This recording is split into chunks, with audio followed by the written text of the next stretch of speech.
Hi hello ನಮಸ್ಕಾರ welcome back to Kannadambe vlog. Special ಆಗಿ ನಮ್ಮ ಉತ್ತರ ಕರ್ನಾಟಕ ಜವಾರಿ ಮಂದಿಗೆ ಒಂದು ಶರಣ್ರಿ ಅಂತ ಹೇಳ್ಕೊತ ಇವತ್ತಿನ ವ್ಲಾಗ್ ಸ್ಟಾರ್ಟ್ ಮಾಡೋಣಂತ ಬರ್ರಿ. ಇವತ್ತಿನ ಈ ಒಂದು ವ್ಲಾಗ್ ಒಳಗೆ ಒಂದು ಹೆಲ್ದಿ ರೆಸಿಪಿ ಶೇರ್ ಮಾಡಾಕತ್ತೀನಿ. ಅದು ಏನಪ್ಪ ಅಂತಂದ್ರೆ ಪಾಲಕ್ ಮೂಲಂಗಿ ಸಾಂಬಾರು. ಪಾಲಕ್ ಮೂಲಂಗಿ ಸಾಂಬಾರು ಹೆಂಗೆ ಮಾಡೋದಂತಂದು ಈ ವಿಡಿಯೋದಾಗ ನೋಡ್ಕೊಂಬರೋಣಂತ ಬರ್ರಿ.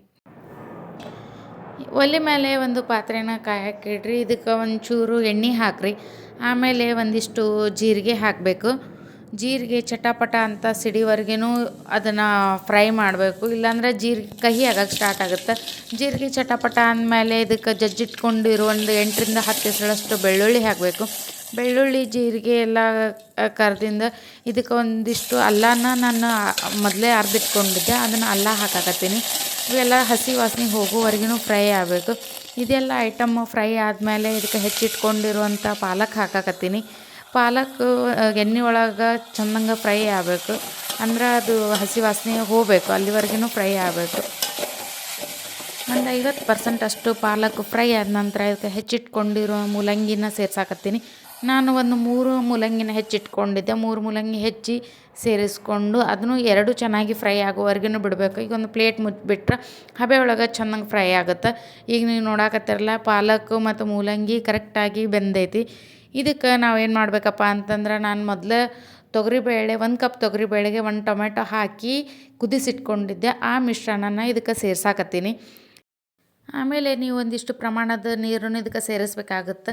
ನಿಮಗೆ ಸಾಂಬಾರು ತಿಳಿ ಹಾಕಿರ್ಬೇಕಂದ್ರೆ ಸ್ವಲ್ಪ ಜಾಸ್ತಿ ನೀರು ಹಾಕಿರಿ. ಇಲ್ಲಪ್ಪ ನಮಗೆ ಇಷ್ಟ ಬ್ಯಾಳೆ ಅದೆಲ್ಲ ಗಟ್ಟಿಯಾಗಿ ಬೇಕಂದ್ರೆ ಸ್ವಲ್ಪ ನೀರು ಹಾಕಿರಿ. ಬ್ಯಾಳೆ ನೀರು ಎಲ್ಲ ಮಿಕ್ಸ್ ಆಗೋಂಗೆ ಒಂದು ಸತಿ ಕೈ ಆಡಿಸಿ ಇದಕ್ಕೆ ಖಾರ ಹಾಕಬೇಕು. ನೀವು ಖಾರ ಜಾಸ್ತಿ ತಿಂತಿದ್ರೆ ಜಾಸ್ತಿನೇ ಹಾಕ್ಕೋಬಹುದು, ನಿಮ್ದು ಟೇಸ್ಟ್ ತಕ್ಕಂಗೆ. ರುಚಿ ತಕ್ಕಷ್ಟು ಉಪ್ಪು ಹಾಕ್ಕೋಬೇಕು.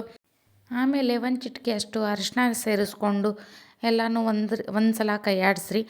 ಇದೆಲ್ಲ ಮಸಾಲೆ ಮಿಕ್ಸ್ ಆಗೋರಿಗೆ ಒಂದು 5 ನಿಮಿಷ ಕುದಿಯಕ್ಕೆ ಬಿಡಬೇಕು. ಆಮೇಲೆ ಒಂದಿಷ್ಟು ರುಚಿ ತಕ್ಕಷ್ಟು ಬೆಲ್ಲ ಹಾಕ್ಕೊಳ್ರಿ. ನಾನು ಇದಕ್ಕೆ ಏನೂ ಮಸಾಲೆ ಯೂಸ್ ಮಾಡಾಕತ್ತಿಲ್ಲ, ಜಸ್ಟ್ ಒಂದು ಗರಂ ಮಸಾಲ ಮಾತ್ರ ಯೂಸ್ ಮಾಡಾಕತ್ತೀನಿ. ಹೆಲ್ದಿ ಅಡುಗೆ ಒಳಗೆ ಜಾಸ್ತಿ ಮಸಾಲೆಯನ್ನು ಯೂಸ್ ಮಾಡೋದು ಒಳ್ಳೆಯದಲ್ಲ.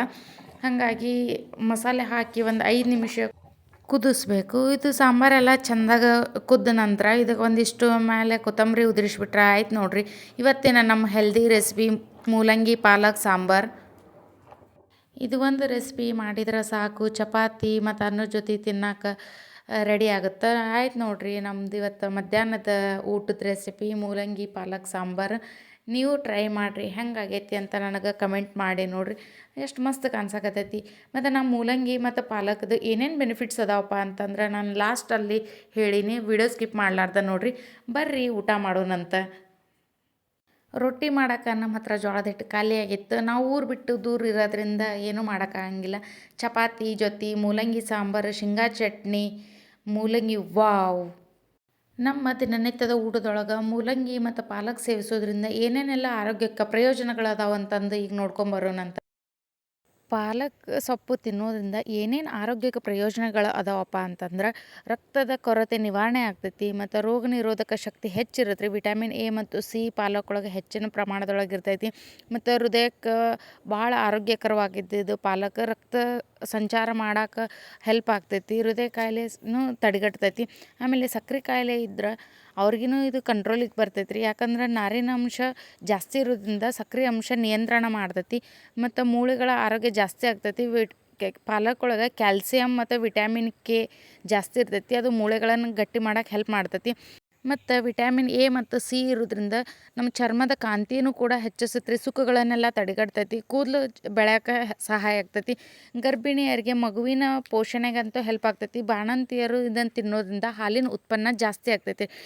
ಇನ್ನೂ ಸಾಕಷ್ಟು ಪ್ರಯೋಜನಗಳು ಅದಾವೆ ರೀ. ಜಾಸ್ತಿಗೆ ಹಸಿರು ತರಕಾರಿಗಳನ್ನು ನಾವು ಊಟದಾಗ ಬಳಸ್ರಿ. ಮೊಟ್ಟೆ ಮಾಂಸದಿಂದ ಮಾತ್ರ ವಿಟಮಿನ್ಗಳು ಸಿಗಂಗಿಲ್ಲ, ತರಕಾರಿಯಿಂದನೂ ಸಾಕಷ್ಟು ವಿಟಮಿನ್ಗಳು ನಮ್ಮ ದೇಹಕ್ಕೆ ಸಿಗ್ತಾವೆ.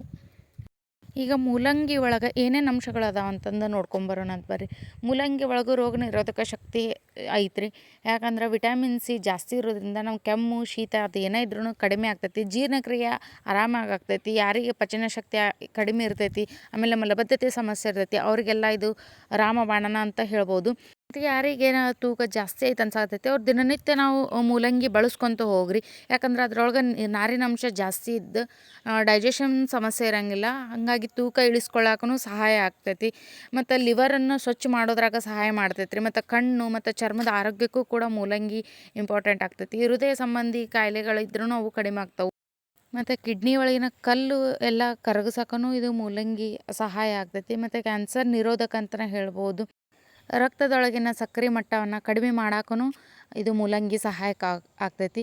ನೋಡಿರಿ, ಇನ್ನೂ ನಾನು ಮುಂಬರೋ ವಿಡಿಯೋ ಒಳಗೆ ಏನು ರೆಸಿಪಿ ಮಾಡ್ತೀನಿ ಮತ್ತು ಅದರೊಳಗಿಂದ ನಮ್ಮ ಹೆಲ್ತಿಗೆ ಏನು ಪ್ರಯೋಜನಗಳದಾವ ಅವನ್ನೆಲ್ಲ ಹೇಳ್ಕೊತ ಹೋಗ್ತೀನಿ. ಐ ಹೋಪ್ ಈ ವಿಡಿಯೋ ಇಷ್ಟ ಆಗೈತೆ ಅಂತ ಅಂದ್ಕೊಂಡಿದ್ದೀನಿ. Thanks for watching.